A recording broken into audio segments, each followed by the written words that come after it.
From an educational perspective, there are a number of silver linings associated with school lockdowns, not the least of which is that your kids are no longer subjected to the public schools. I'm Dr. Duke, she's Katie, and this is the Dr. Duke Show.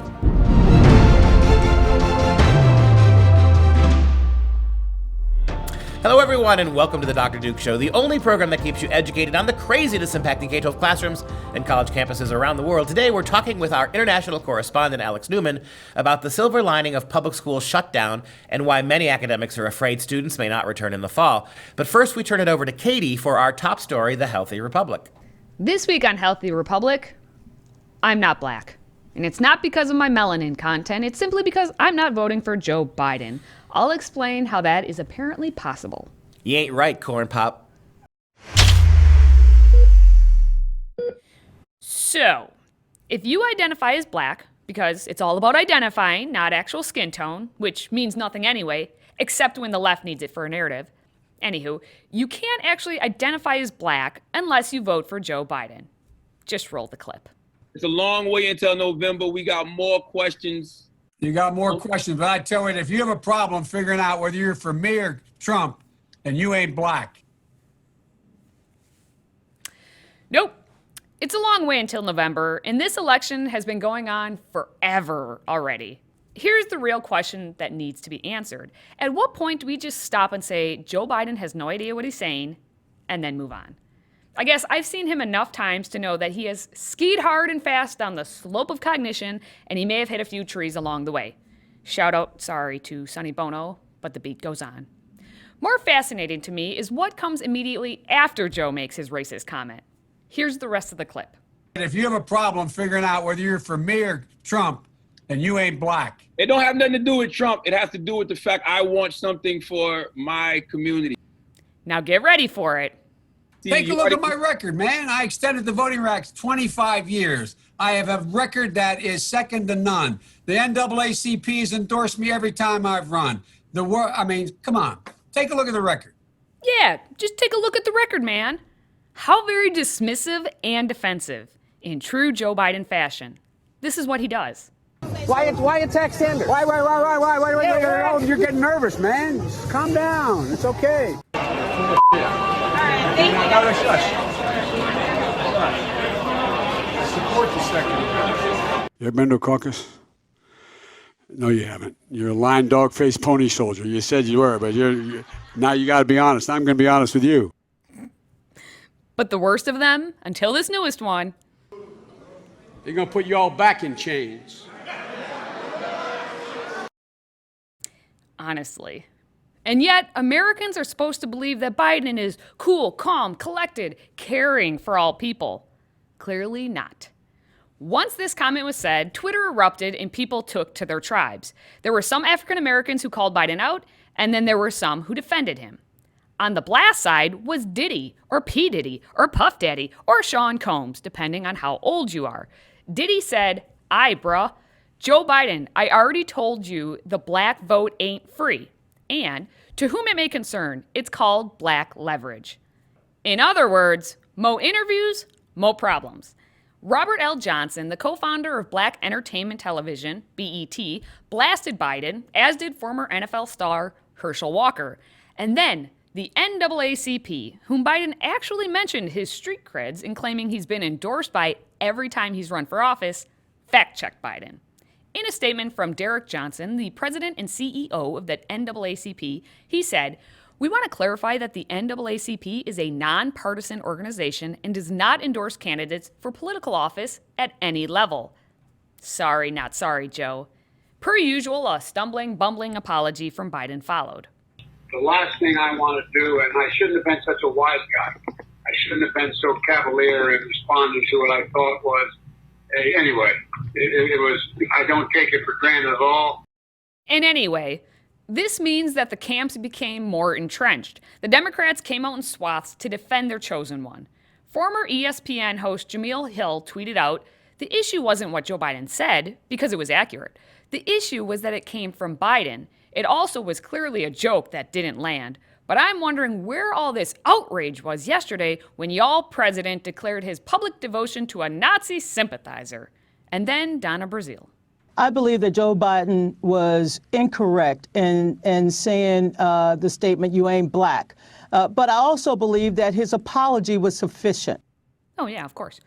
And for the ones who didn't outright defend Biden, they just pretended to have technical difficulties, like former presidential candidate Andrew Yang. Joe Biden's comments there, what's your reaction?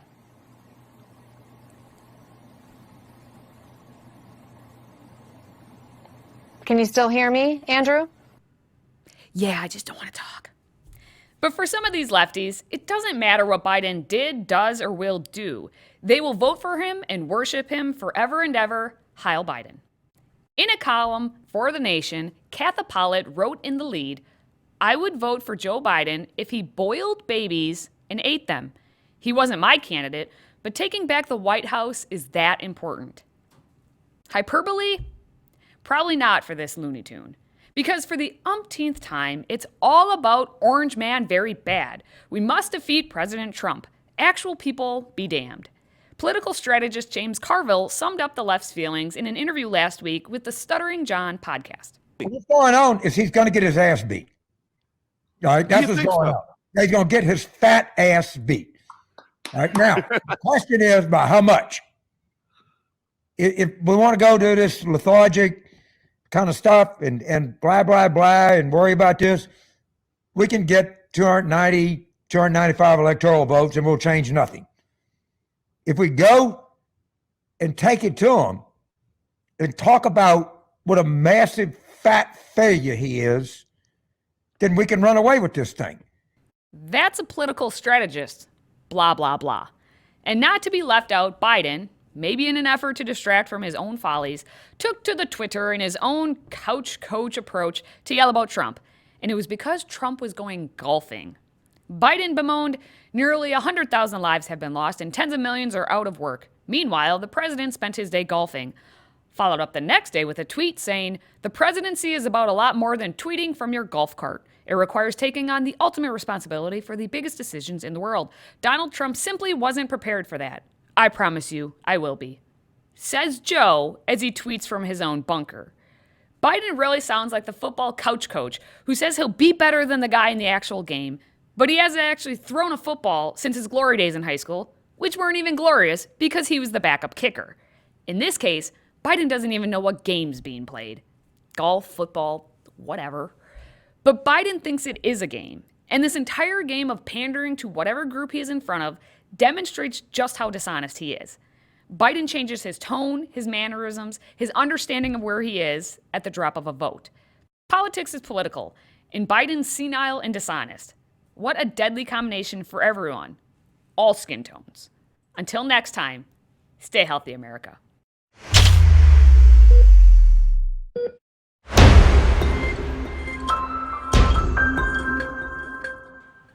Well, we're back with our international correspondent, Alex Newman. And Alex, thanks so much for joining us today. Thanks so much for having me, dude. Great to be with you. Well, it's really interesting, isn't it, how homeschooling is front and center now, particularly in the progressives' mind. Long before COVID-19, the progressives were slowly trying to establish a framework in which they can attack homeschooling. You don't put 60 million American school kids into something as restrictive and regulated as Common Core and then leave moms and dads free to homeschool their kids. We knew that from the beginning.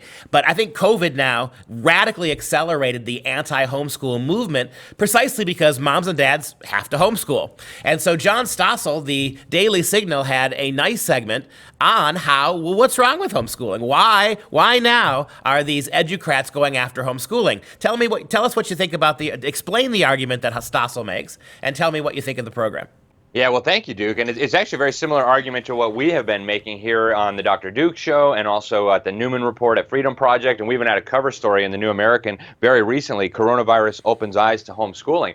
And, it's becoming very obvious now to conservatives, to liberals, to progressives, to homeschoolers, to anti-homeschoolers, that this coronavirus is going to be an enormous boost to homeschooling. I mean, if we don't get millions of new homeschoolers just in the United States as a result of this coronavirus lockdown, I'll be very, very surprised. We have polls showing somewhere between 25 to 40% of government school moms and dads are now thinking about pulling their children out and homeschooling or moving over to, online programs like Freedom Project Academy. The public school system can be decimated by this. And I think that is, as John Stossel explained, the big silver lining, right? The government schools have been responsible for the social control, for the progressive indoctrination. I mean, you have Mike Pompeo talking about this now. You have the president talking about this. We got to rescue our children from failing schools. We've got Franklin Graham calling on parents to pull their children out of the public school system. This is now as mainstream as it can be. And so the other side, the people who want to use the public schools to brainwash America's children are freaking out, and for good reason. So we're going to see a huge battle going forward here. I love your use of the word decimated, which is, of course, Latin for 1 in 10. To decimate in the old Roman army was to kill 1 out of 10 prisoners or 1 out of 10 rebels. And so if we got 10%, the tithe, right? If we got 10% of 60 million school kids to homeschool, that's 6 million kids. Mike, show the first video we've got on this.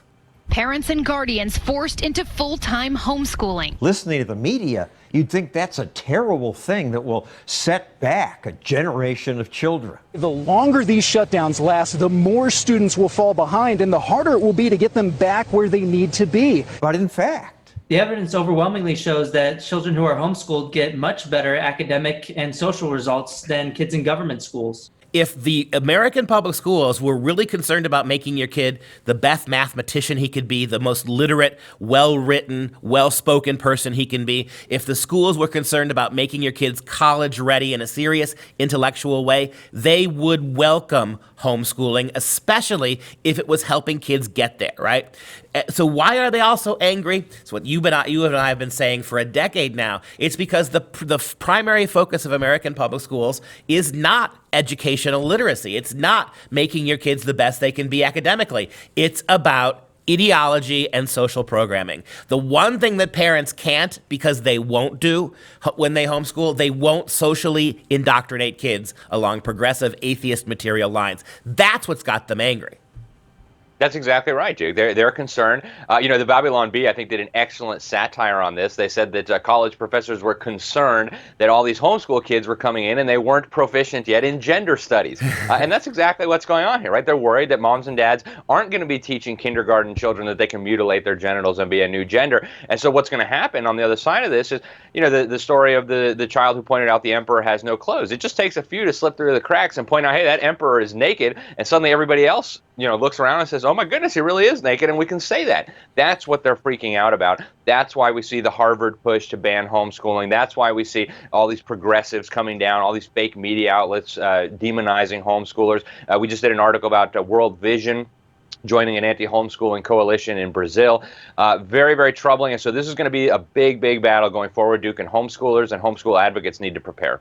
Yep, and Mom and Dad, there is no clearer evidence that you see what it's like. You can teach your kids read. You can take your kid on the internet to really good history sites. You know that your kid has a mind that wants to learn. What are they so threatened about? Because you're actually doing real education and the public schools are not. We'll pick this up, Alex, on the other side of the break.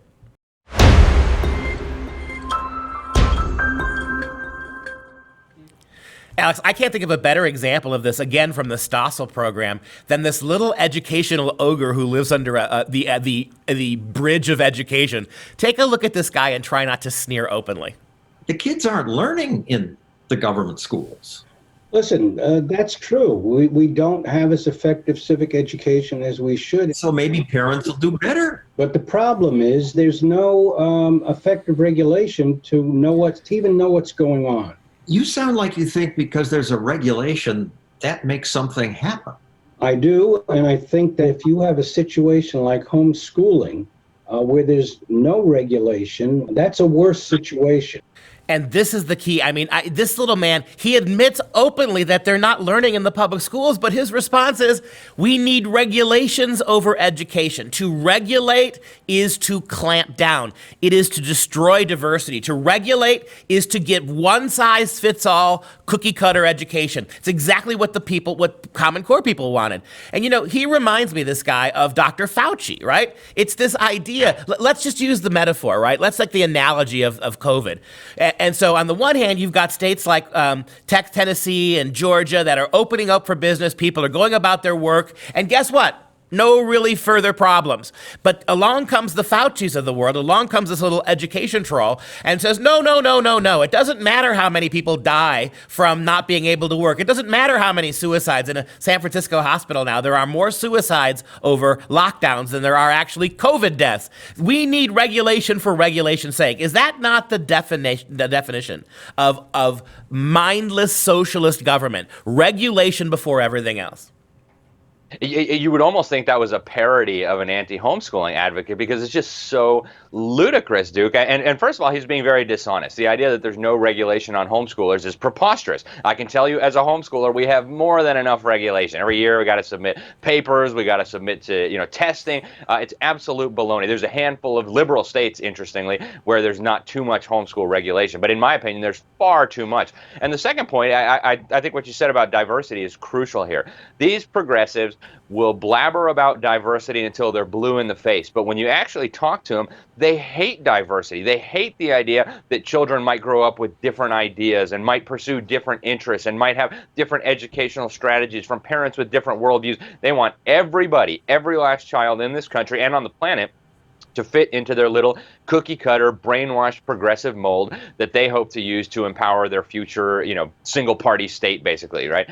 It's absolutely crazy. And when these people talk about diversity, we should rub it right back in their faces. We are the advocates of diversity. Parents should have the freedom to educate their children in a diverse manner, right? That's not what they want. It's the same thing on college campuses, as you know very well, Duke. They talk about diversity, but they don't really mean diversity in terms of what people believe, in terms of, right? You'll never find an outspoken conservative, for the most part, with a handful of exceptions, on college campuses today. If they can stop it, they will, because they hate actual diversity. Well, regulation, let's go back to this regulation issue. I mean, my God, look at how hyper-regulated teachers are. Look at how boxed in teachers are because of these endless regulations from the local districts all the way up to the federal government, what they can and can't do, how they're allowed to do it, what they're being forced to do, whether they want to do it or not. I want to teach elementary school math. I don't want to teach transgenderism to math students in elementary school. Tough, you're going to do it. Think about what regulation has done to absolutely strangle teachers. The good ones have all walked away. The remaining ones now realize that they're not actually teachers, they're facilitators. And if the government gets their way, they're going to regulate teachers right out of the classroom. We did a story last week about how the UN wants to get rid of teachers all together. This is the consequence of regulation. Alex, we got about a minute left. Give me your last thoughts on this.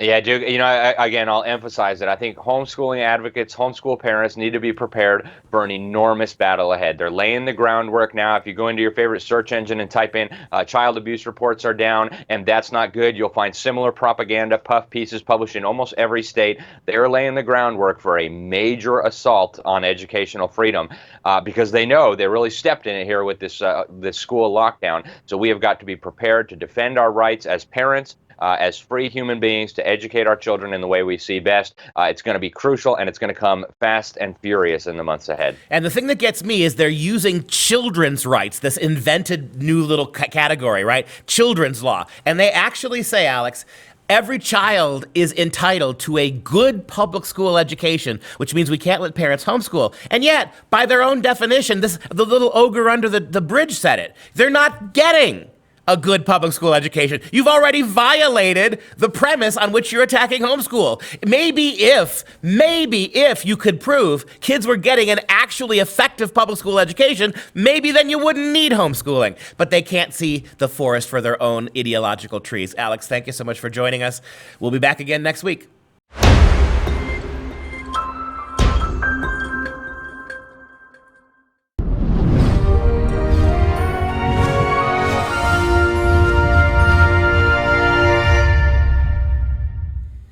It's time for some real education. Middle English lyrics, short poems, are a genre of English literature popular in the 14th century, and they're characterized by their brevity and emotional expression. Conventionally, the lyric expresses a moment, usually spoken or performed in the first person. Although some lyrics have narratives, the plots are usually simple to emphasize a common experience. Some deal with religious topics pertaining to Jesus or the Virgin Mary. Others are secular, focusing on ale, women, and the simple joys of life, including today's instant classic, Merry It Is. Yeah, I want to take a moment and talk about some Middle English lyrics for you. That's the ultimate nerd, geek, English professor thing to do. And I want to tell you, my university kids come to class, and I'm a Shakespeare professor, which is, Renaissance lit. Shakespeare was born 1564, died 1616. And believe it or not, Shakespeare speaks modern English. It's staggering how many of my kids don't know that. When they're reading Shakespeare in their life, they're constantly griping at me, why are we reading this old English? Now, I'm sure you're an educated audience, that Shakespeare wrote in, believe it or not, he wrote in modern English. The idea being that you ought to be able to, as modern people, read Shakespeare with a little footnote help and get through it. It's modern English. Middle English, of course, is the language of Chaucer. We're talking in Katie's introduction, she mentioned these medieval English lyrics stem from about the 14th century, which would be the 1300s, which is, of course, exactly the time Chaucer was writing the Canterbury Tales. Middle English, you can't read without a significant help. It's not modern English. Old English, to all my future students out there, is a complete foreign language. You can't read it unless you are trained to read it. So there is Old English that peters out about the time of Beowulf, I believe. And then you've got Middle English, 12th, 13th, 14th centuries. Then you've got everything afterwards is modern English. And though these are really interesting lyrics, what Katie pointed out is exactly true. They're short little poems. They're short observational poems. Sometimes they're downright bawdy in the hands of a master like Chaucer. Sometimes they're contemplative. Sometimes they're festive. Take a look at this little poem. Merry it is, right? Merry it is. It's a merry thing while summer lasts. Right, with all the birds singing. I'm going to give you a rough translation of it, right? Oh, and the winds that blow, the weather's strong. All right, and I should say. What is this? Why this night is so long? And with much sorrow and mourning and fasting, and just a kind of a nice little medieval lyric. You think about the medieval life, and everything in the Middle Ages was alive, right? Everything was alive with music and poetry. The woods were animated with the soul of God. Think about St. Francis of Assisi walking through the landscape, talking to the birds, calling to the animals, and having this little beautiful song to mark his appreciation for God's grandeur. Now, put all that together and listen to what it sounds like when it's sung. Myr it is, we'll summer last with fullest soul. Och nu neth windes blast and weather strong. Hey, hey, what this nicht is long. And ich with well mickle wrong, sorrow and mourn and fast. Imagine drowning your sorrows because your wench just dumped you in a tavern with a glass of mead, and that you put that on the medieval jukebox and you can drown your sorrows. Beautiful stuff. What would the medieval jukebox be? It would be... I think of the Flintstones, right? Recorder. You have a stone slab going and a woodpecker. You put that. There you go. Maybe that's can't it. get any more than that. All right. As always, you can follow us on Facebook and Twitter. And if you have a question for our Friday Q&A, visit freedomproject.com/askduke or send us a message on social media. As a reminder, Freedom Project Academy's live online school is enrolling students for the upcoming school year. Request your free packet at freedom4school.com. Now, let's wrap things up with our fun fact for the family. Did you know there are 50 U.S. states, which I hope you did know that, but of all the U.S. states, there's one letter out of our 26-letter alphabet that doesn't appear in any of the states' names. Which letter does not appear? X? Incorrect. That's Texas. Oh, there is No, I'm going by the Mexican pronunciation. Tejas. So what would that be, Katie? Do enlighten us. Q. Q. And that's going to do it for us this week. For Freedom Project, I'm Dr. Duke. She's Katie. Until next time, stay educated, my friends.